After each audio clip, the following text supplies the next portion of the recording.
ሰላም ጤና ይስጥልኝ ውድና የተከበራችሁ የፖዚቲቭ ተከታታዮች በያላችሁበት የዓለም ዳርቻ ሰላማችሁ ይብዛል ብያለሁኝ።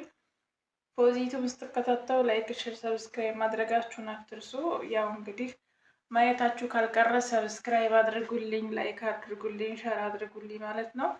እንግዲህ ዛሬ ብዙዎቻችሁ ሶሻል ሚዲያ ላይ የሆነ ነገር ሲመጣ ያንን ነገር ተቀብለን ሁላችንም እናራግባለን እና ብዙ ጊዜ ጎግሎች የተለያዩ ቦታዎች ስልካችሁ ላይ የተለያዩ አፕሊኬሽኖች መጥተው እነዛን አፕሊኬሽኖች ስትጠቀሙ መጀመሪያ ምንድን ነው የሚሰጡት ትርጉም፣ ተጠቅመናቸው የሚሰጡን ጉዳት እና የሚሰጡን ጥቅም ምንድን ነው የሚለውን ነገር ማወቅ አለባችሁ። በተለይ እንግሊዝኛ በደንብ አድርጋችሁ የማታነቡ እህቶችን እነዚህ አይነት ነገሮችን ባትጠቀሙ የተሻለ ነው።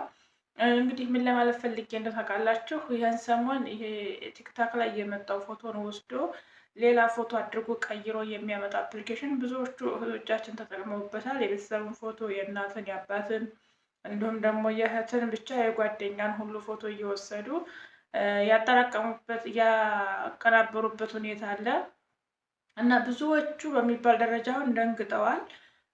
ቪዲዮውን ወይም ደግሞ የወሰደውን ፎቶ ወደ ራቁት ፎቶ ይቀይረዋል የሚል ወሬ አለ ብለው በጣም የተጨነቁ ያሉ እህቶቻችን አሉ። ስለዚህ በመጀመሪያ ይህ አፕሊኬሽን ይቀይራል አይቀይርም የሚለውን ነገር ይህን አፕሊኬሽን አውርዳችሁ የምትጠቀሙ እህቶች የሆነ ኮፒ ተደርጎ የሚደረግ ጽሁፍ ስላለ ያ ጽሁፍ ምንድነው ትርጉም የሚለውን አንብቡት። ሲቀጥል ደግሞ አፕሊኬሽኑ እውነት የራቁት ፎቶ የሚቀይር ከሆነ ወደ ራቁት ፎቶን የሚቀይር ከሆነ አሁን ቴክኖሎጂ እጅግ የረቀቀበት ጊዜ ላይ ነው ያለ ነው። እናንተ ምንም ማድረግ አይቻልም። እንግዲህ ቢያንስ እስከ 2 ወር ድረስ ጊዜ ገደብ አለው ብለዋል። እስከ 2 ወር ድረስ አፕሊኬሽኑን በማጥፋት አፕሊኬሽኑ ላይ ደግሞ ያቀናበራችሁትን ፎቶ ዲሌት በማድረግ ራሳችሁን ያው አዘጋጅታችሁ ጠብቁ ለማለት ነው። ሲቀጥል እውነት ነው ወይ የብዙዎቻችሁ ጥያቄ ነው። እውነት ነው ወይ ራቁት ፎቶ አድርጎ ያመጣል ወይ? ወንድና ሴት አድርጎ እንደሚያመጣው ወንድና ሴት አድርጎ ራቁት ፎቶ አድርጎ ያመጣብናል ምናምን የምትሉ ብቻ ናቸው የምትበዙት። እንግዲህ ያመጣል ላያመጣም እኔ አላውቅም።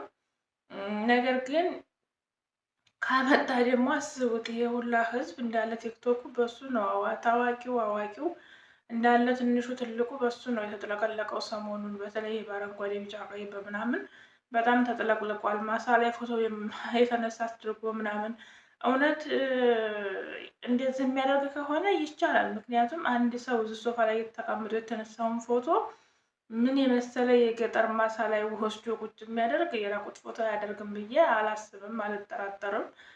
ነገር ግን ፈጣሪ ይጠብቃችሁ። በዛ ያቀናበራችሁ እህቶች አፕሊኬሽኑን ስልካችሁ ላይ እያወረዳችሁ እንግዲህ አፕሊኬሽኑን አጥፉ። ፎቶውን እዛ ላይ ያቀናበራችሁትን ፎቶ በማጥፋት ራሳችሁን ታደጉ። እንደዛ ካደረጉ ይጠፋል የሚባል ወሬ አለ ማለት ነው። ሌላው ዛሬ ይዤላችሁ የመጣሁት ምንድን ነው፣ ብዙዎቻችሁ እህቶቼ ምንድን ነው ይሄ 2 ዓመት ኮንትራት ስንጨርስ የሚከፈል ብር አለ ብለዋል። ያ ብር መጠኑ ስንት ነው? እኛስ እንዴት ነው መጠየቅ የምንችለው? የእኛ ሰዎች እንዲሁም ትኬት በራሱ ቁራጭ ነው ያሉን። እንኳን እነሱ ያንን ብር ሊሰጡን 2 ዓመት ስንጨርስ የአገልግሎት ብር የሚባለው ምንድን ነው? አገልግሎት ምንድን ነው ያላችሁ ልጆች አላችሁ። አገልግሎት ማለት እንደ ሀገራችን አንድ ሰው የሰራበት ወይም ደግሞ ሲያገለግል የኖረበት እንደማለት ነው። አገልግሎት ማለት ያው ነው እና ከኢትዮጵያ ስትመጡ ወረቀታችሁን የምታነቡ ልጆች ካላችሁ አንብቡት ማለት ነው። ከኢትዮጵያ ስትመጡ እኔ እርግጥ በአሁኑ ኮንትራት አይደለም የመጣሁት፣ ቆይቻለሁ ከመጣሁኝ። ነገር ግን የብዙ እህቶችን አንዲት እህቴ ወረቀቷን ልካልኝ ስለነበር አንብቢ ውስጥ ምንድን ነው ብላ ልካልኝ ነበር ከ6-7 ወር በፊት ማለት ነው። ወረቀቱ ምንድን ነው የሚለው እንግዲህ አንዲት ሰራተኛ ከኢትዮጵያ ስትመጣ በሳምንት 1 ቀን እረፍት እንዳላት፣ ያ ቀኑ አርብ ነው፣ ቅዳሜ ነው፣ ሰኞ ነው፣ ማክሰኞ ነው፣ ቀኑን አይገልጽም። ነገር ግን በሳምንት 1 ቀን ከእሁድ እስከ እሁድ ስትሰራ ከእሁድ እስከ እሁድ ባሉት ቀናቶች ውስጥ 1 ቀን የእረፍት ቀን አላት ማለት ነው። ለምሳሌ በሳምንት እሁድ ከሆነ የምታርፈው በሳምንቱ እሁድ ስራ ካላት በሳምንቱ ሰኞ ስራ አሰራም ማለት ነው። አልሰራም ማለት መብት አላት። ያንን አረቦቹም ተስማምተውበት ነው የፈረሙት ማለት ነው። ሌላው በ2 ዓመት ስትጨርሺ ያንን 2 ዓመት የጨረሽበትን አገልግሎት የመጠየቅ ሙሉ መብት አለሽ። እነሱም ያንን ፈርመውበት ስለሆነ የመጡት ማለት ነው። በሰዓት ምን ያህል ሰዓት ነው የምንተኛው? የኔ ሴትዮ 24 ሰዓት ነው የምታሰራኝ፣ ስተኛ ይቀሰቅሱኛል፣ ለምንድን ነው ምናምን የምትሉ እህቶች ያላችሁ ደግሞ የእንቅልፍ ሰዓት የሚፈቀድላችሁ በ24 ሰዓት ውስጥ ግማሽ ሰዓት ትተኛላችሁ፣ ግማሽ ሰዓት ትሰራላችሁ ማለት ነው። ለምሳሌ 24 ሰዓት ነው ብለን ብንል ሰዓቱ የምትሰሩት 12 ሰዓት ነው። 12 ሰዓት እንቅልፋችሁ ነው ማለት ነው። 8 ሰዓት ማክሲመም ከ6 እስከ 8 ሰዓት መተኛት እንዳለባችሁ ነው ወረቀቱ ላይ የተጻፈው ህጉ ማለት ነው። ከ8 ሰዓት በላይ ያለውን እንግዲህ እናንተ የተለያዩ ነገሮችን ስታደርጉ የምታሳልፉባቸው ናቸው። የራሳችሁ ፍላጎት ነው። 12 ሰዓቱንም አለመተኛት መብት አላችሁ፣ ግን እረፍት ናችሁ ማለት ነው። ያንን ያልኳችሁ መብት አላችሁ ያልኳችሁ ብዙዎቻችሁ ቲክቶክ ላይ የተለያዩ ሶሻል ሚዲያዎች ስለምትጠቀሙ እንግዲህ ያንን ሳተኙ ካሳለፋችሁት የእናንተ ጥፋት እንጂ የሰዎቹ የአረቦቻችሁ ጥፋት አይደለም ማለት ነው። ስለዚህ የእረፍት ሰዓታችሁ ከ12 ሰዓት 12 ሰዓት ስራ 12 ሰዓት የእንቅልፍ ሰዓት ቢያንስ ከ6 ሰዓት እስከ 8 ሰዓት ድረስ እንቅልፍ ነው። የ6 ሰዓት የ8 ሰዓት እንቅልፍ ማለት ነው። እንዲሁም ደግሞ ከሳምንት አንድ ቀን እረፍት አላችሁ። በጥቅሉ ሁሉም ሰራተኛ ይህን ይተገብረዋሉ። ሁሉም መዲያሞች ደግሞ ይህን እንድታደርጉ ያደርጋሉ የሚለውን ነገር ስንወስድ አያደርጉም። አንደኛ እናንተም በሳምንት አንድ ቀን እረፍት አትጠይቁም። የምናውቀው ነገር ስለሆነ እንኳን እናንተ ኮንትራቶች በሳምንት አንድ ቀን እረፍት ልትጠይቁ እኔ እንኳ ስቅ እያለኝ ነው ነገራችን ላይ ይቅርታና ጠፍቼ የምሰራው እንኳን በወር እንኳ እረፍት ወይም ደግሞ ኢጃዛ አልጠይቅም ማለት ነው። ስለዚህ እናንተ እረፍት ትጠይቃላችሁ አትጠይቁም የራሳችሁ ፍላጎት ነው። ግን መጠየቅ ከፈለጋችሁ መጠየቅ ትችላላችሁ። እረፍት ስትባሉ ደግሞ ምንድን ነው ከቤት ወጥታችሁ መሄድ አይደለም። እዛው ቤት ውስጥ ተኝታችሁም ሊሆን ይችላል፣ አርፋችሁም ሊሆን ይችላል። ራሳችሁን ከስራ ነጻ አድርጋችሁ የምትሉበት ነው እንጂ ልክ እንደኛ እንደ ኮንትራት ከቤት ወጥታችሁ ኢጃዛ ቤት ምናምን ልትሉ አይደለም እረፍታችሁ ማለት ነው። እና ያንን የማድረግ መብት አላችሁ። የመጨረሻው ወደ ሀገር ስንገባ ነው ያንን ብር የሚሰጠን ወይስ ደግሞ እዚሁ ሆነን 2 ዓመታችንን ጨርሰን ሌላ 2 ዓመት ስንፈራረም ያንን ብር ይሰጡናል ወይ ነው? ወይስ ደግሞ ሀገር ስንገባ ትኬት የሚቆርጡበት ነው ወይ ያ የአገልግሎት ብር የሚባለው ያላችሁት ነው። የአገልግሎት ብር የሚባለው 2 ዓመታችሁን ጨርሳችሁ 2 ዓመታችሁን እንደጨረሳችሁ ልክ እዛውም አደሳችሁም ኢትዮጵያ ገባችሁም 2 ዓመት እዛ ቤት ካገላገላችሁ በኋላ የሚሰጣችሁ ብር ነው። እንግዲህ 2 ዓመት እዛ ቤት አገልግላችሁ ሌላ 2 ዓመት ብትጨምሩ እንኳ ያ 2 ዓመት የጨመራችሁት ሌላ ራሱን እየቻለ ነው ማለት ነው።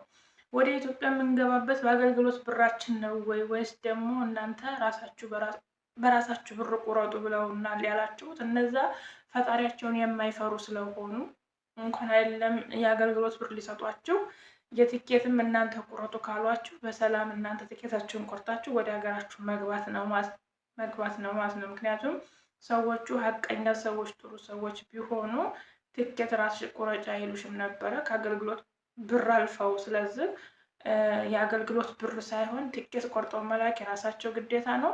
የአገልግሎት ብር መስጠት ግዴታቸው ነው። እናንተም ደግሞ ትኬት ቁረጡልኝ ማለት መብት አላችሁ። የአገልግሎት ብራችሁንም የመጠየቅ መብት አላችሁ ማለት ነው። ስለዚህ አረብ ቤት ኮንትራት የምትሰሩ እህቶቼ፣ በየትኛው አረብ ሀገር የምትሰሩ እህቶቼ 2 ዓመት ስትጨርሱ የአገልግሎት ብራችሁን መቀበል ግዴታቸው ነው። እነሱ መስጠት እናንተ መጠየቅ ደግሞ መብታችሁ ነው። ይሄ በራቁት ፎቶ ሁላችሁም የተወዛገባችሁ ሁላችሁም ስትረስ ውስጥ የገባችሁ እህቶች አላችሁ። በመጀመሪያ የሆነ ነገር ሲመጣ ፈጥናችሁ ከመወሰን ፈጥናችሁ ከማድረግ ተቆጠቡ።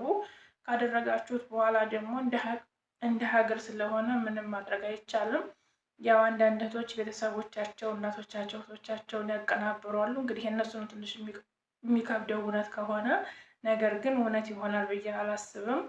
እንደዚህም የሚደረግበት መንገድ አለ ብዬ አላስብም። ካለም እንግዲህ ምንም ማድረግ አይቻልም። አይዟችሁ፣ አብሽሩ እና ይህንን ልላችሁ ነው የመጣሁት እህት ወንድሞቼ። ሁላችሁንም በጣም ነው የምወዳችሁ። ቻናሌ በጣም ስለቀዘቀዘ ለምንድነው ቪዲዮ ማሰሪው ላይቭ አትገቢም የምትሉኝ እህቶች አላችሁ። ላይቭ እገባለሁ፣ እየገባሁ ነው።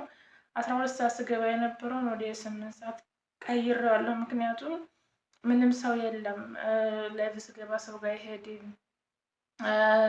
ቪዲዮ ስሰራ ሰው ጋር አይሄድም እና ቻናሌ ምን እንደሆነ ባላቅም ሰው ጋር እይታ እያገኝ ስላልሆነ ለዛ ነው እንጂ ላይቭም እየገባሁ ነው። እህቶቼ ወንድሞቼ ላይክ አድርጉልኝ፣ ሸር አድርጉልኝ፣ ሰብስክራይብ አድርጉልኝ።